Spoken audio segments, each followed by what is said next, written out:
मी बोलतोय थांब तुला मी आता नाही माझ्या हटणार माग. थांब मी तुला माझ्या पाठीशी कॉल करल कॅन्सल म्हणून. राणी मला सांग असं माझा गोट्या काय मागणं करतोय? हा काय मागतोय?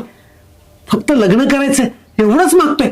आणि जर मी त्याचा मोठा भाऊ आहे म्हटल्यानंतर तो माझ्याजवळ जर तो हट्ट करत असेल तर ते हट्ट पूर्ण करणं ही माझी जबाबदारीच आहे ना.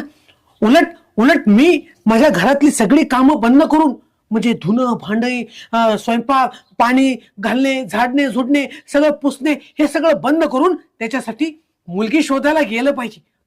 स्वयंपाक झालाय? स्वयंपाक झाला आहे म्हणजे पोळ्या लाटून भाजून झालेल्या आहे पण भाजी बनवायची बाकी आहे. मग कधी करणार? करणार आहे मी ती पण ही अडचण आधी मिटल्यानंतरच ते करणार आहे ना मी. मग आता जर त्याचं लग्न करण्यासाठी जर मी बाहेर पडलं तर चालेल का? मग परत